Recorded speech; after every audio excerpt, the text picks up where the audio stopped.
before you win. Inspiring true story of a champion.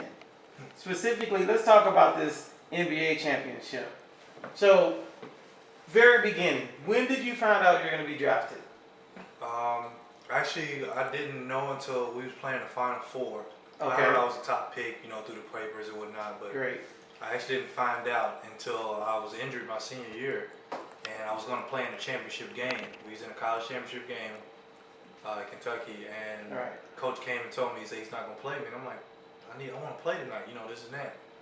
He wound up telling me, I can't play you because your future matters. Whoa.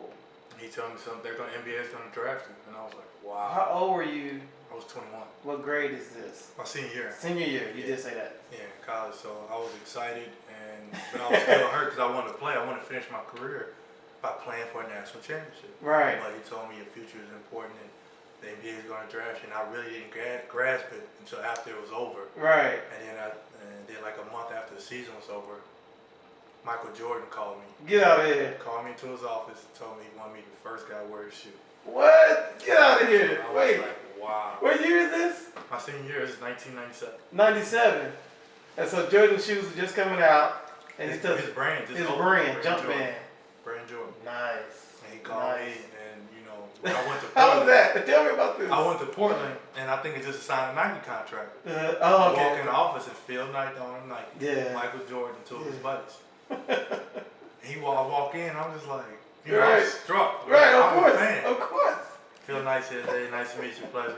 And I go to Mike, and he said, what's up, DA? So I'm like, this man knows my name. Right, already. Anything you think that he said, what's up, DA? I'm just like, oh, wow. I'm still holding it together. Right. And I'm just like, man, this is amazing. I just didn't miss half the season. Right. My knee was messed up. I was coming back my second one. Okay.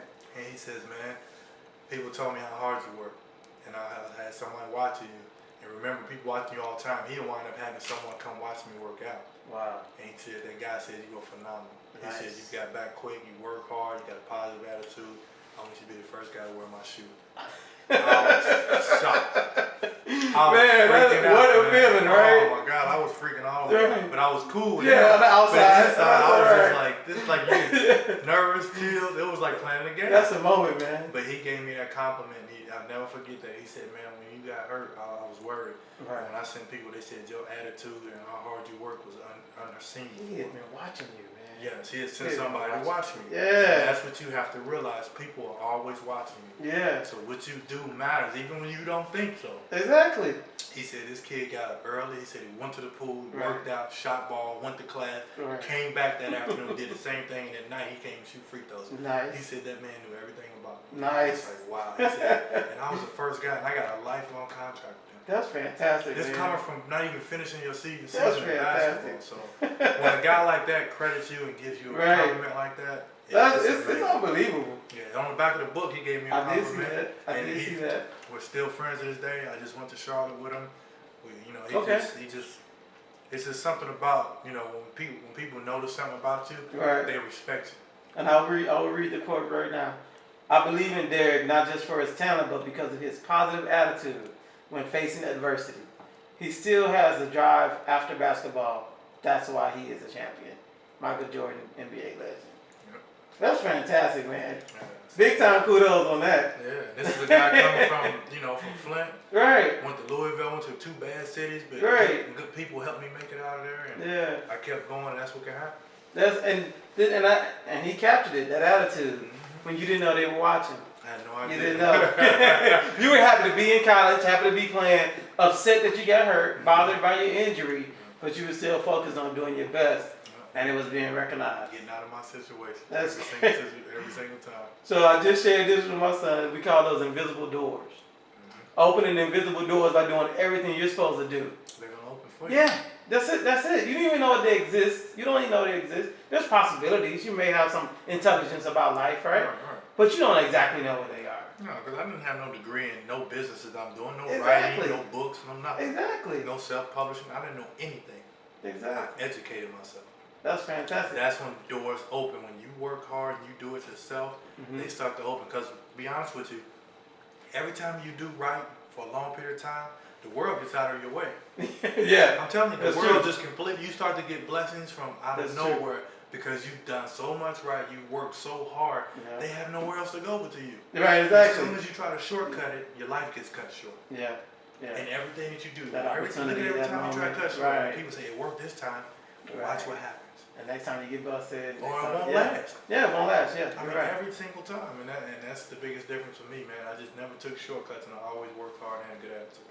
And I will. And let me make the connection between how Michael Jordan gave you that bonus, and how you're paying that forward with your foundation. Right. So tell us the name of your foundation. It's Derek Anderson Foundation, and what I do is I take kids out of the neighborhood and take them other places so they see more than what they see in the neighborhood. Okay. Because usually they don't get to leave their neighborhood. They don't. And People don't even want to leave their own city. You know, back in the day, I understood. Now you got an opportunity to go everywhere just to see culture, Right. see how someone else is living, so you know it's not bad. I take them out of the city, try to teach them that. Even when I come to the city, Right. I teach them about responsibility, about being respectful. The way you look and the way you dress, and people will address you as. Right. You know, Right. if you got your pants sagging, you look like a thug. Like, why would I talk to you? Exactly. Why would I even try to build anything with you? It doesn't, because we don't fit. Right. And you know, a guy I know who's a celebrity, he says it all the time. He said, why would I run back to the hood if the hood is not trying to leave the hood? Exactly. He said, I'm trying to get him out, but they want me to come back then. Yeah. No, you need to come this way. You gotta come this way. And it's better on this side. It's better on the side, but you're giving them an opportunity, so they take it. That's all you can ask. And my foundation is about giving back, man. I don't keep any money. There's nobody work for me. I do it all myself. If you call, ask for something, we'll set it up. Send you gear from Jordan. I promote stuff. Do what you gotta do. When that money comes in, it goes right out. Excellent. So there's no way you can say that I have any money in there. You look in the account now. If it's not been raised, there's nothing in there. Right. Bottom line. Tell me a little bit about. Just give me one specific example of a recent activity from your foundation. Well, actually, we did a weekend event when I had my water company, Victory Water. Okay. Victory H2O come out. We did an event to raise money for the foundation. And I know. Then what we did, we had a Friday night bowling game. Saturday we had golf in the morning. Nice. Saturday we had that lunch and dinner, laugh and joke, watch the game, raised auction money for it, and then Sunday I had a free picnic. Good deal, man. And what city was this in? Louisville. Actually, in Lexington, Kentucky, and Louisville. Oh yeah, both places. That's pretty priceless, man. I mean, that's right. And kids remember that. They remember that. When I first did it in '97. Yeah. People still come up to me with shirts. Yeah. There you go. Yeah. I got your first shirt. I was there. Yeah. So once again, if I catch one, I'm good. Yeah. I'm hoping to catch a lot, but if I can catch one, I'm good. I think you're doing great by catching them because you just caught my attention. Tell me about this water, man. Tell me about this Victory Water. Well, a couple of my friends of mine, we wound up doing this deal together, and it's basically enhancing your body with electrolytes and alkaline in it. Okay. Gives you kind of oxygenized and then electrolytes that you need to keep you balanced. Right. And we gave it with the idea of calling it victory. Right. What's more synonymous to victory? Victory in life, victory in family, victory in sports, victory in anything that you do. You know, people fighting cancer now. We gave them shirts. You victory. You know, you just won. So that was basically just something we came up with, and it was just something we're still working on to get done, and it's going. That's great. Well, we look forward to tasting some of this Victory Water, man. That's fantastic. So tell me about this crew. I know it's loyalty and. What's just loyalty? Loyalty. Okay. Yeah. It's just loyalty is living on yesterday always leads to yesterday.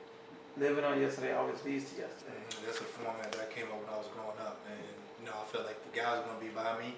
I would talk to them and try to help them, and we would build a relationship that was beyond sports. Right. It was beyond projects. It was beyond. It was the only thing it was about was caring for each other, and that's all I wanted to do. So you built created that. Yeah, it was basically based off of that team. That's a positive game. That's a positive crew. Yeah, that's fantastic, man. Yeah. That's great, and that's the difference. Same thing you said earlier about you took the time to build your crew to become a kingpin. Why not spend your time building something positive? Same thing you're saying. Right, absolutely. Yeah. You gotta build it where your mindset is like, this is how far we're gonna get. This is how far we're gonna go. We're gonna go together. Right, and so you're not just talking that you live in it. Yeah, exactly. And how, do you find that difficult? Do you find it difficult to live or actually walk the walk? No, it's very easy because you are who you are. Right? You are who you are. When you try to portray something else, you can't win. That's when you get in trouble. It always gets you in trouble. You try to play that tough guy. Yeah. I see rappers do it all the time. Some rappers ain't even tough. Right. When they get into a tough situation, they get chunked. Exactly. It's like you don't have to do that, man. Let them people do what they gonna do and leave them alone. You're fine. Just do what you do. Let people you entertain. That's what you do. Right. But for some reason, people want to live something that they're not, and it doesn't. I'm great. I'm happy to meet you. It's been a pleasure. Thank you for inviting us to your home. Absolutely. And I mean, just from the first email, man, you've been very approachable, very nice, and I appreciate that. Absolutely, man. So, we are who we are. Yeah, I will be singing your praises. Thank you, man. I will be bragging about you, My man. success to you guys. Yeah, I appreciate it. So let's stay in touch. Absolutely. All right, thanks a lot. Thanks for your time. This is your host, 3 signing out for my special guest, Derek Anderson. Make sure you check him out on Twitter and Instagram. Get his new book, Stamina. Thanks for tuning in. We'll see you at the top. Peace. I want to do a show for y'all. I want to perform for y'all. Starting next week, though. Oh yeah. You're tuned in to the 3 show. Every week new videos. From interviews to the world of the street. The special guests in our studio. Grab your cell phone and hold it up. That's why you get a glimpse of us. You can watch us while you eat your lunch. Hope you don't choke, spit out your punch. We make fun of things we shouldn't. We crack jokes about things you wouldn't. Have you said stay on wood? Play that back, turn that up. Born is an idea, grown to a dream. Now we shine much brighter than your high beams. Who you know, who it down like us? Ain't on the live, being on the post. Everybody knows some name, got a There's some pain in that music, and there's celebration in that music. It is. This is what I